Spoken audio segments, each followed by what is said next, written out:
Baba Paul Msombe, Mheshimiwa Mkurugenzi wa Kichungaji Baba John Msongo, Mheshimiwa Mkurugenzi wa Halmashauri ya Walei Baba Leonard Maliva, wapendwa mapadre, walezi wa vyama mbalimbali vya kitume,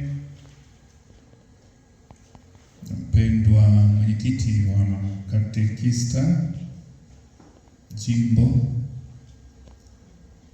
wapendwa viongozi wa halmashauri ya walei jimbo na vyama vya kitume, Kristo.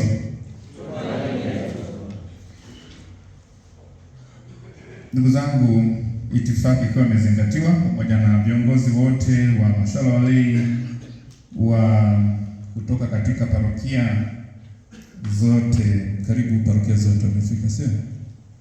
Za jimbo letu la Iringa, kama ambavyo mkurugenzi wetu kusaidia katika kuwaalika viongozi hawa.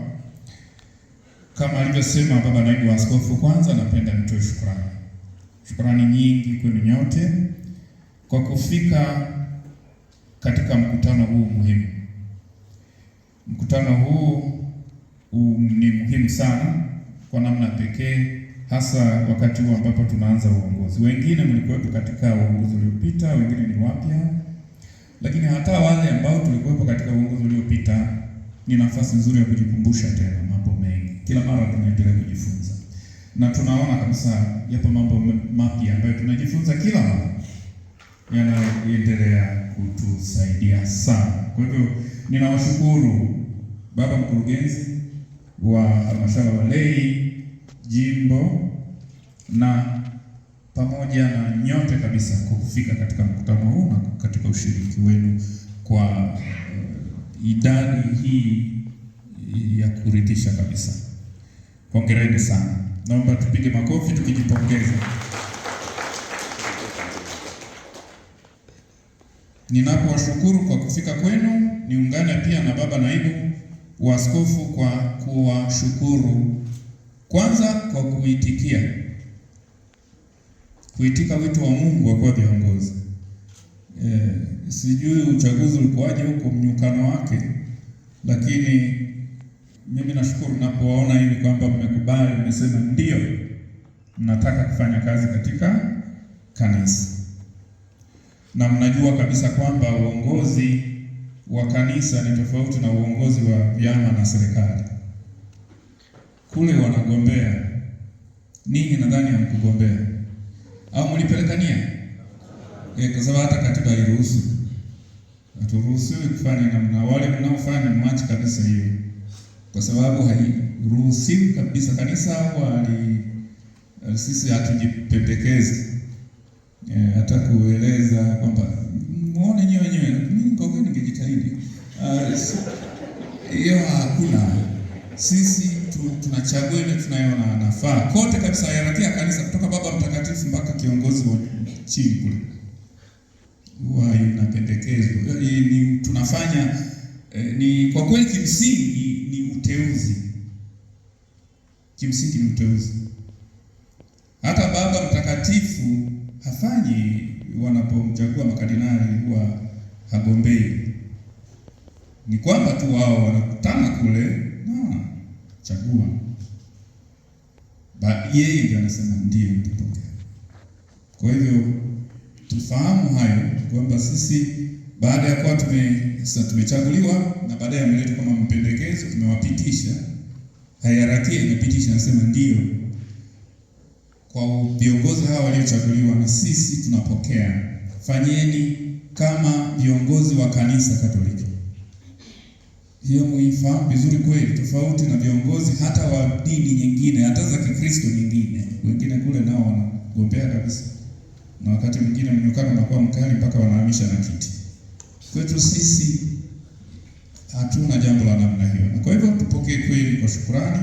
Tunawashukuru kwa kupokea, lakini tunawatakia utume mwema na Mungu awabariki sana kwa kiapo ambacho tutakachofanya leo, na mwanze rasmi. Mshakuwa mmeanza mnafanya mambo, kuendelea vizuri. Mungu awaongoze. Sasa ndugu zangu, Baada ya kutoa shukrani hizo, napenda nisisitize mambo machache tu. Jambo la kwanza, katika swala lile ambalo amegusia hapa baba naibu askofu kuhusu kufanya kile ambacho ndio lengo letu kuu kwa kweli katika utume wetu huu kama viongozi.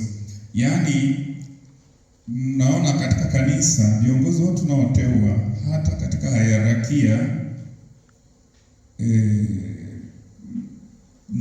ni kutetea imani. Nadhani umeona kwa mfano shemasi kabla ya kupewa ushemasi kwenye vesperi anaapa. Katika viapo vyake anaapa nini? Anakiri imani kwanza. Halafu la pili anaapa kwamba atafanya hivi, atafanya hivi. Lakini msisitizo ni kuilinda imani na kuitangaza imani. Maana ndio lile alilosema baba naibu askofu, kufanya utume mchungaji na kuishikilia ile imani, kuilinda na kuitangaza. Sasa alipozungumza nikakumbuka kuna kibonzo fulani, sasa sio kibonzo kwa kweli, imetokea kabisa Ufaransa, kwamba padre anaadhimisha misa, yupo hapa mbele kama nilivyo mimi hapa, anaadhimisha misa. Wakati anaadhimisha misa, ametokea mtu mmoja huko ameshika kama kimati fulani, akatandika hapa mbele, akageukia upande anaojua yeye, akaanza anainama, anapanda, anainama na anasema Allah Akbar. Kanisani, kanisa Katoliki, misa inaendelea, huyo mtu anazungumza hicho kitu hapa na anafanya mambo. Sasa sisi tusipokuwa tunashikilia imani yetu kwa uthabiti na kuitetea, yatatokea mambo kama hayo ambayo yanatokea sasa katika nchi za Ulaya. Sasa tunaacha tu. Tutetee imani yetu kwa nguvu zote, sio kwa kulazimisha. Pana tutetee. Yaani unapoona kwamba kuna vitu haviendi vizuri, hebu tuwe tunashtuka. Unaona waamini wenzetu wanatoka wanakwenda huko na hivyo, tunashangaa mara moja. Tunazungumza hapa kama utani, lakini ni mambo yanayotokea mara moja. Nimeshangaa kabisa wakati nilipokuwa paroko katika parokia ile niliyokuwa, wamekuja waamini Katoliki, tena ni mwalimu aliyestaafu, ana binti yake anaolewa na dini nyingine. Yule kijana mvulana anatoka dini nyingine, anakuja kwangu anasema, baba paroko, naomba nitoe nia ya misa kumshukuru Mungu, binti yangu anaolewa na kijana wa dini fulani. Kataja hiyo dini. Anatoa misa, nia ya misa nisali mimi kushukuru Mungu kwamba binti yake anaolewa huko na kesho anafanya send off, na wameandaa kwa bajeti kubwa tu. Sasa nikamuuliza, mzee, hivi unafahamu, unafuraha, yaani unafurahia hilo jambo? Akasema, ndio, binti yangu amepata mwenza. Na nadhani tuna shida ya imani. Sijui mnaona tatizo? Tuna tatizo kubwa. Na tunaacha haya mambo, tunafikiri ni mambo sawa tu, yanakwenda yaende tu. Halafu tunafikiri kwenda huko basi, wala sio ndoa ya mseto. Wala hawajaja kuomba form tujaze tuwaombee dispensation. Wanaenda tu. Huko hakuna sakramenti. Kusema ule ukweli, sakramenti, ubatizo, hata kipaimara chenyewe hamna kule. ekari zigawanyike. Maana tunajua kwamba huko huyu ndugu yetu anayekwenda huko anakosa nini, na yeye mwenyewe anaelewa vizuri. Kwa hivyo basi sisi tulio viongozi, naomba sana hayo tuyashikilie vizuri na tulinde imani ya kanisa kwa nguvu zetu zote. Sisi tusisitize na tuwasaidie wengine waonje kwamba kitu kwa kweli tukishikilie, na sisi wakati fulani tunakuwa kidogo tuseme nini, hatuna nguvu, ni kama tunafikiri sawa tu na nini. Katika haya naomba tuwe waangalifu pia, hata katika kualikana. Mimi sisemi kwamba tusialikane, lakini tunawaalika wakati fulani dini nyingine, mpaka tunataka waimbe wakati wa ibada zetu za kawaida. Na sasa wakati mwingine katekista mwenyekiti upo hapa, upokee ujumbe. Wamealika dini fulani nyingine. Sasa tunao ndugu zetu, kwa hiyo hawa wataimba wimbo wa katikati.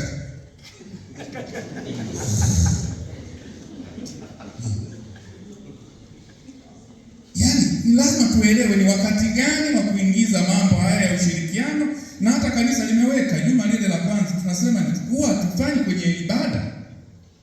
Mambo gani tuingize kwenye ibada yenyewe na mambo gani tufanye nje ya ibada. Sasa baadaye ndio tunakwenda tu hivi, huyu kijana na sasa, kwa hiyo hata ndoa tutafanya tu hivi. Sasa ni mara mbona tupo sawa? Sio sawa. Kwa hivyo tuangalie haya mambo yanayohusu imani na tuyashikilie vizuri, na tuwe na mipaka pia, tujue nini tunaweza tukafanya kushirikiana na nini sio sawa katika haya mambo. Jambo jingine la pili ambalo napenda kusisitiza ni kuhusu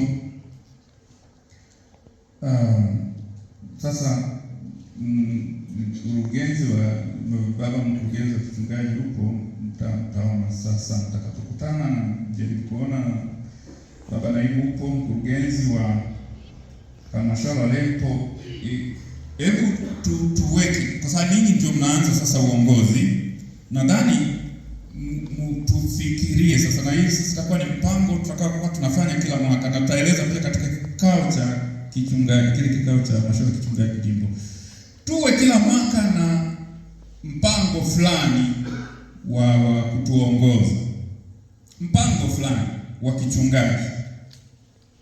Yaani kwa mfano tunaweza tukasema mwaka huu msisitizo wetu utakuwa ni mtume wa familia, mwaka huu labda vijana, mwaka huu yaani tuweke kitu fulani kiwe kinatuongoza, na hiyo napenda itoke kwenu, kwa sababu baadaye ninyi mkishaweka kama mipango, alafu naweka pia sana namna tutakavyo kwenda katika mwaka huu. Tuanze kufikiria sasa kwa mwaka huu tupo mwezi wa 8 tunaelekea wa 9, tupange sasa kwa mwakani kwamba mwongozo wa jambo fulani la kichungaji ndilo ambalo litatuongoza katika uchungaji wetu, na mikakati ya maendeleo ya kiuchumi nayo tuiweke iende nayo sambamba na mambo yetu hayo ya kichungaji pia. Yaani kwa mfano tunaweza kusema tuweke mikakati labda wa upandaji miti, au mkakati sijui wa kuboresha maeneo yetu, sijui kuhakikisha kwamba maeneo yetu yanakuwa na hati, vitu mbalimbali ambavyo vinaweza kuwa vinatuongoza. Tukiwa tunaenda hivi kuna hatari ya kufanya kitu, lakini tuweke mikakati ya kiuchungaji, mikakati mbalimbali ya kiuchumi.